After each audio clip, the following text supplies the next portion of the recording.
3 நாள் தமிழக பயணத்தை முடித்துக்கொண்டு டெல்லி புறப்பட்டார் பாரத பிரதமர் திரு நரேந்திர மோடி. ராமேஸ்வரத்திலிருந்து ஹெலிகாப்டரில் மதுரை வந்த பிரதமர் மோடி தற்போது மதுரையில் இருந்து விமானம் மூலம் டெல்லி பயணம் மேற்கொள்ள இருக்கிறார். அங்க இருக்கக்கூடிய கள தகவல்களை வழங்க இணைகிறார் செய்தியாளர் சத்யகுமார். வணக்கம் சத்யகுமார்.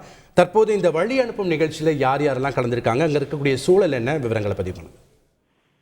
நிச்சயமாக தமிழகத்தில் 3 நாள் சுற்றுப்பயணமாக பிரதமர் மோடி கடந்த 19ஆம் தேதி சென்னை வந்தடைந்தார்.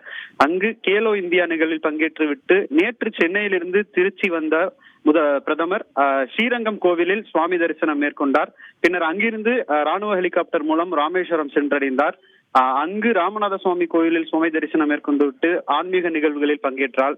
இதையொட்டி இன்று காலை தனுஷ்கோடி அரிச்சல் முனை சென்று விட்டு பின்னர் கோதண்டராம சுவாமி கோயிலுக்கு சென்று குறிப்பாக அயோத்தியில் நாளை நடைபெற உள்ள ராமர் கோவில் கும்பாபிஷேகத்திற்காக 22 புண்ணிய நீரை எடுத்துக்கொண்டு தற்போது ராமேஸ்வரத்திலிருந்து 3 ராணுவ ஹெலிகாப்டர் மூலம் பிரதமர் மோடி தற்போது மதுரை விமான நிலையம் வந்தடைந்தார்.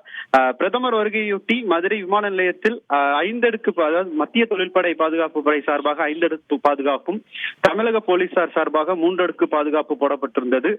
கிட்டத்தட்ட 1800க்கும் மேற்பட்ட காவல்துறையினர் பாதுகாப்பு பணியில் ஈடுபட்டு வருகின்றனர்.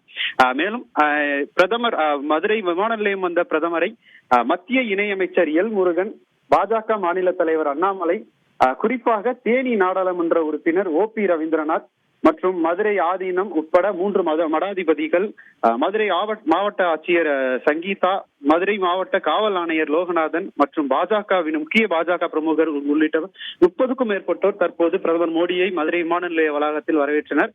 இதனைத் தொடர்ந்து தற்போது பிரதமர் மோடி மதுரை விமான நிலையத்திலிருந்து தனி விமானம் மூலம் சரியாக 1:03 மணி அளவில், அதாவது 1 மணி 3 நிமிடத்தில் மதுரை விமான நிலையத்திலிருந்து டெல்லி புறப்பட்டார் பிரதமர் மோடி. நன்றி சத்யகுமார். 3 நாள் தமிழக பயணத்தை முடித்துக்கொண்டு பாரத பிரதமர் டெல்லி புறப்பட்டிருக்கிறார். தனி விமானம் மூலம் அவர் சென்றிருக்கிறார். அந்த காட்சிகளையும் கள தகவல்களை செய்தியாளர் வழங்கும் நாம் பார்த்தோம். செய்திகளை உடனுக்குடன் தெரிந்து கொள்ள உடனே சப்ஸ்கிரைப் பண்ணுங்க.